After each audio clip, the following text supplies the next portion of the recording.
Welcome back to जागो लाहौर। जनाब, शादी के बाद हर जोड़े की ख्वाहिश होती है कि वो जल्द वालिदैन बने, लेकिन बाज़ औक़ात तमाम मेडिकल रिपोर्ट्स नॉर्मल होने के बावजूद भी हमल नहीं ठहर पाता है। ऐसे में सवाल ये उठता है कि आखिर मसला कहाँ पर है? क्या ये ज़हनी दबाव है, तर्ज़ ज़िंदगी है, या फिर बढ़ती हुई उम्र का असर है? आज के दौर में साइंस ने बे औलादी के इलाज में हैरत अंगेज़ तरक्की की है, जिसे IVF कहा जा रहा है, और इस जैसे जदीद तरीके ने कई जोड़ों की ज़िंदगियां बदल के रख दी हैं। मगर क्या हर केस में IVF ज़रूरी है? क्या उम्र, हार्मोन्स और ग़िज़ाई कमी भी फर्टिलिटी को मुतासर करते हैं? तो आज के प्रोग्राम में हम यही जानेंगे कि बे औलादी के असल असबाब क्या हैं, IVF क्या है, AMH टेस्ट की अहमियत क्या है, और किस तरह एक सेहतमंद तर्ज़ ज़िंदगी और मुतवाज़न ग़िज़ा से माँ बनने के जो इम्कानात हैं वो बढ़ाए जा सकते हैं। तो इस पर बात करने के लिए डॉक्टर सना नज़ीर हमारे साथ आज स्टूडियोज़ में मौजूद हैं, जो कि गायनिकोलॉजिस्ट हैं। तो उनसे बात करते हैं। डॉक्टर सना, आपको वेलकम कहते हैं जागो लाहौर में। कैसी हैं आप? ठीक ठाक? Thank you so much, I am fine, thank you. Doctor Sana, जैसे मैंने बात की है कि शादी होती है तो एक ही प्रेशर होता है फैमिली से भी और एक्सटर्नल रिलेशनशिप से भी कि जी खुशखबरी कब दे रहे हैं, खुशखबरी कब दे रहे हैं, ठीक है। अच्छा, वो खुशखबरी देने के चक्कर में जाते तो हैं, मियाँ बीवी जाते हैं, टेस्ट वगैरह कराते हैं, वो नॉर्मल होते हैं टेस्ट, दोनों के नॉर्मल होते हैं टेस्ट, लेकिन फिर भी कंसीव नहीं किया जा रहा होता या हमल नहीं ठहरा होता। क्या वजह होती है इसकी? जी, एक्चुअली सबसे इम्पॉर्टेंट ये क्वेश्चन है। जब भी एज एन फर्टिलिटी स्पेशलिस्ट हमारे पास पेशेंट आते हैं और जब उन्हें पता चलता है उनके तमाम बेसिक टेस्ट नॉर्मल हैं, तो वो खुश होने के बजाय और स्ट्रेसफुल होते हैं और कंफ्यूज होते हैं कि अब हम क्या इलाज कराएंगे, अब हम क्या करें, क्योंकि सारा कुछ तो ठीक है, अब क्या हो सकता है। उनके लिए सबसे इम्पॉर्टेंट मैं कहूँगी कि इस प्रॉब्लम को हम अनएक्सप्लेन्ड इनफर्टिलिटी कहते हैं। और इट डजंट मीन कि आपका कोई प्रॉब्लम नहीं है, लेकिन हमारी आंखों से देख नहीं पाती। ओके, लाइक माइक्रोस्कोपिक लेवल पे हो सकता है। तो उसकी क्या रीज़न होती है? यूजुअली देखा गया है कि एग और स्पर्म की क्वालिटी अफेक्ट होती है, और जब वो अफेक्ट होंगी तो जो बेबी बनता है उस पर भी अफेक्ट आता है। तो ये एक इम्पॉर्टेंट है। अब हमारा जो सबसे इम्पॉर्टेंट क्वेश्चन होता है कि क्या रीज़न हो सकती हैं कि एग की क्वालिटी अफेक्ट हो रही है, वो है हमारा तर्ज ज़िंदगी। सबसे पहले हम जंक फूड लेते हैं, उसमें भी प्रॉब्लम हो सकती है, उसकी वजह से एग की क्वालिटी और स्पर्म की क्वालिटी इफेक्ट होती है। या फिर हमने स्मोकिंग का इफेक्ट देखा है, या फिर वेट बहुत ज़्यादा लोगों का देखा है। ये सब फैक्टर्स हैं, लेकिन इसमें सबसे इम्पॉर्टेंट फैक्टर जो है वो है आपकी एज। अगर फीमेल और मेल की एज 35 और 45 से ज़्यादा होता है तो उसमें हमने देखा है कि ज़्यादा से ज़्यादा एग की क्वालिटी और स्पर्म की क्वालिटी इफेक्ट होती है और फिर बेबी नहीं हो रहा होता। ठीक है। ये भी देखा गया है कि एक है बच्चेदानी जिसमें बच्चा चिपकता है, वो रीज़न होती है कि बच्चेदानी देखने में बिल्कुल ठीक होती है, लेकिन जहाँ बेबी ने चिपकना होता है, जिसे हम इम्प्लांटेशन कहते हैं, उसकी लाइनिंग ठीक से नहीं बनी होती या फिर उसकी रिसेप्टिविटी नहीं होती। तो बड़े माइक्रोस्कोपिक लेवल पे। और आपने जो सबसे इम्पॉर्टेंट कहा है स्ट्रेस फैक्टर, स्ट्रेस फैक्टर के लिए मैं ये कहूँगी कि यस, अगर स्ट्रेस फैक्टर आपकी डाइट अफेक्ट कर रहा है, आपकी स्लीप अफेक्ट कर रहा है, और वो फिर डेफिनेटली इनफर्टिलिटी का चेंज भी होगा, फिर और वो फर्टिलिटी का आपका साइकिल इरेगुलर होगा, ये सब फैक्टर हो सकते हैं। मतलब ये अंडरलाइन बहुत से प्रॉब्लम हो सकते हैं कि अगर आपने टेस्ट करा लिया और आप फिर भी कंसीव नहीं कर पा रहे हैं, आप नॉर्मल हैं दोनों, फिर भी हमल नहीं ठहरा, तो उसके भी अंडरलाइन कॉजेज हो सकते हैं। उनके लिए फर्दर इन्वेस्टिगेशन, थोड़ी डिटेल इन्वेस्टिगेशन होती है, फिर तशखीस हो जाती है, और उसके बाद और बहुत सारे बेबीज भी बिल्कुल ऐसा यूजुअली मोस्ट लाइकली अगर एज 35 से कम है हस्बैंड वाइफ की, तो डेफिनेटली ट्रीटमेंट हो जाता है और बेबी भी हो जाता है। अच्छा, ये IVF का बहुत ज़्यादा हमने सुना है कि ट्रीटमेंट है, ये IVF ट्रीटमेंट है क्या? और ये एक जो नॉर्मल कुदरती हमल होता है, ये उससे किस तरह फ़र्क है, डिफरेंस इसमें क्या है? जी, IVF कहा जाता है, बल्कि हम भी देखते हैं, बहुत बड़ी ब्लेसिंग है उन कपल के लिए जिनके बेबी नहीं हो रहा। अब वो बेबी क्यों नहीं हो रहा? हो सकता है कि ट्यूब्स बंद हों, जिसकी वजह से एग और स्पर्म का जो यूनियन होता है वो नहीं हो पाता। या एक और भी रीज़न हो सकती है कि अगर स्पर्म्स जो हैं मेल के बहुत ही कम हों, तब IVF रिकमेंडेड भी है, और वो उन जोड़ों के लिए जिनके ये मसाइल हों एक ब्लेसिंग भी है। आपको पता है अब तक तकरीबन 15 मिलियन जो हैं बेबीज हो चुके हैं IVF से, इतनी सारी फैमिलीज को अल्लाह ताला ने नवाजा है बेबी से बिकॉज ऑफ IVF। ठीक है, तो ये ऐसे ही लेना चाहिए कि अगर आपकी आंखें खराब हो रही हैं या कोई और लीवर का मसला है तो आप ट्रीटमेंट लेते हैं, तो व्हाई नॉट, अगर आपका बेबी नहीं हो रहा और आप ट्रीटमेंट लें और आप बेबी कर लें। नहीं तो ये जो जिनका नॉर्मल है, हर चीज़ टेस्ट वगैरह नॉर्मल है, वो लोग भी ये ट्रीटमेंट ले सकते हैं या ये IVF वाले अलग पेशेंट्स होते हैं? ऐसा नहीं है, कुछ IVF की डायरेक्ट इंडिकेशन है। फॉर एग्जांपल ट्यूब्स ब्लॉक हैं, ओके, कुछ ये हैं कि अगर हस्बैंड के स्पर्म्स 0 या बहुत कम होते हैं उसमें कर सकते हैं, लेकिन अगर समहाउ 5 साल हो गए हैं बेबी नहीं हो रहा तो फिर वो माइक्रोस्कोपिक लेवल पे एग और स्पर्म की क्वालिटी ख़राब है या एग और स्पर्म का यूनियन जो फर्टिलाइजेशन होता है वो नहीं हो पा रहा, उस कंडीशन में भी हम IVF करते हैं। ओके, और आपका इम्पॉर्टेंट क्वेश्चन कि इसका डिफरेंस क्या है कुदरती हमल के साथ? जो बेबी बन रहा है आपकी इनसाइड द बॉडी, जब IVF कर रहे हैं वो हम एग और स्पर्म को लेके आउटसाइड द बॉडी एक लैब में बेबी बना रहे हैं। अच्छा, और वो एम्ब्रियो जो है वो बनता है लैब के अंदर? बिल्कुल, और उसको यूट्रस के अंदर वाइफ के रखते हैं। तो बस सिंपल इज दिस कि बेबी वही है, एग और स्पर्म भी वही है, जो मिल नहीं पा रहे इनसाइड द बॉडी उन्हें outside the body with the help of the जदीद टेक्नोलॉजी हम मिलाते हैं और फिर यूट्रस के अंदर रख देते हैं। तो वो डेफिनेटली एक बहुत ही ज़्यादा सक्सेस रेट बढ़ जाता है। ठीक है, तो इसके कितने सक्सेसफुल चांसेस कितने हैं इसके? ऐसे नहीं बता सकते कि क्वेश्चन, क्योंकि एज डिपेंडेंट है। अच्छा, एज डिपेंडेंट है इसके अंदर? या 35 से कम फीमेल की एज है तो सक्सेस रेट आप कह लें 40-50 से ज़्यादा है, यानी 2 में से 1 IVF कामयाब हो सकता है। ओके जी, और मेल की भी एज डिपेंड करती है इसके ऊपर?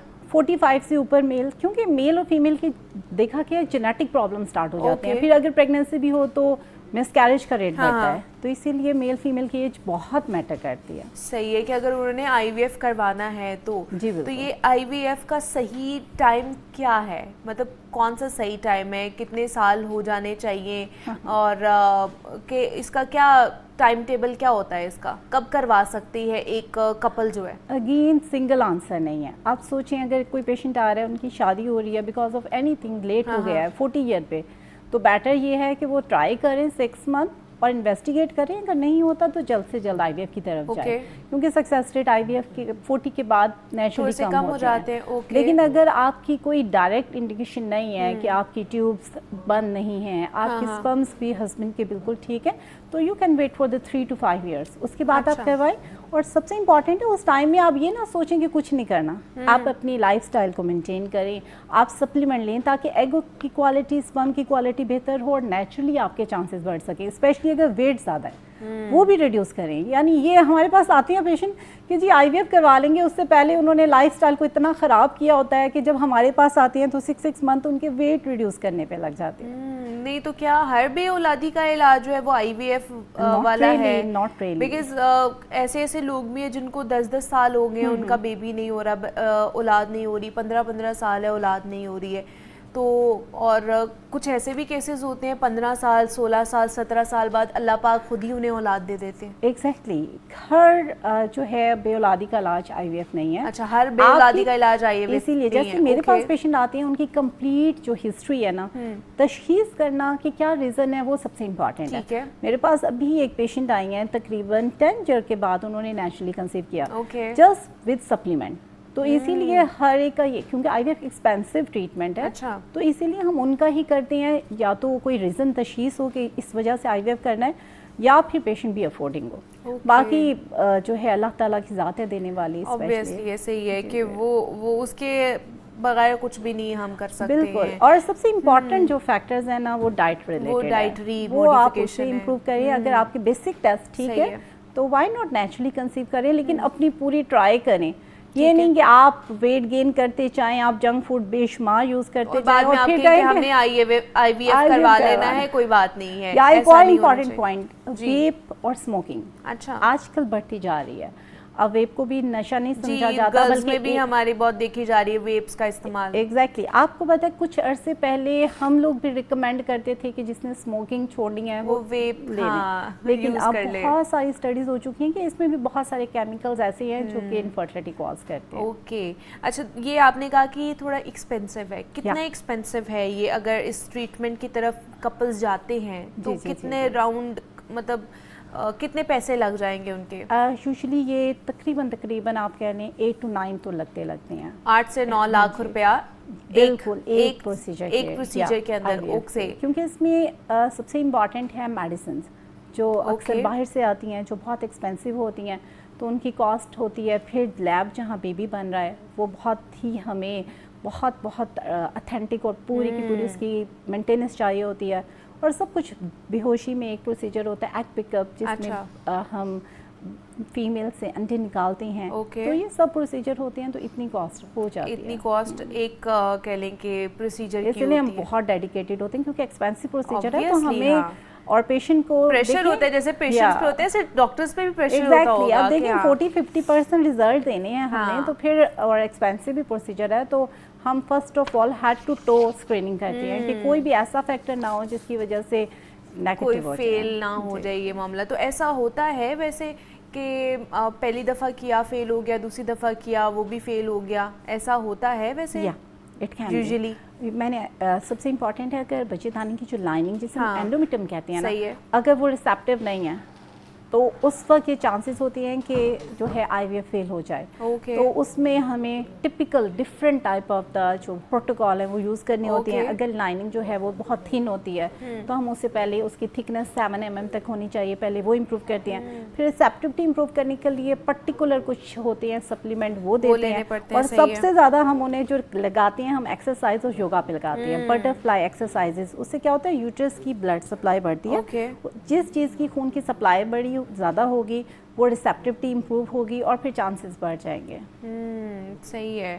تو یہ بڑا ایک ایکسپینسو بھی ہے, لیکن یہ ہر کسی کے لیے بھی نہیں ہے, یہ بھی آپ کو پتا ہونا چاہیے کہ آپ کی ہمارے پاس کچھ پیشنٹ آتی ہیں وہ کہتی ہیں ڈائریکٹ 2 سال ہو یا 1 سال آئی وی ایف کر دیں. I always surprised why you are everything is fine. آپ اپنے اوپر محنت کرو, تھوڑا سا ٹائم دو. ویسے ڈاکٹر صاحب جیسے پہلے کہا جاتا تھا ٹیسٹ ٹیوب بیبی, یہ اسی کو کہا جاتا ہے, یہ وہی ہے؟ یہ بالکل اس طرح کا ٹیسٹ ٹیوب بیبی کہتے ہیں, but I V F is a right term. Okay, مطلب اس کی ٹرمینالوجی آپ کہہ سکتے ہیں کہ وہ چینج ہوگی, اس کو آئی وی ایف کہہ, لیکن پرانے زمانے میں ہوتا تھا نا, بچپن میں ہم سن رہے ٹیسٹ ٹیوب بیبی, تو یہ وہی چیز ہے. انوش ہیں ہمیں, انہوں نے پاک پتن سے کال کی ہے, ان سے بات کر لیتے ہیں. السلام علیکم.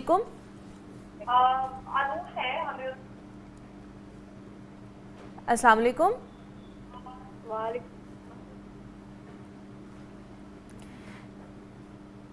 آپ کو آواز آ رہی ہے انوش؟ جی آ رہی ہے.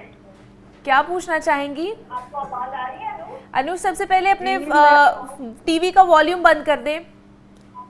اوکے.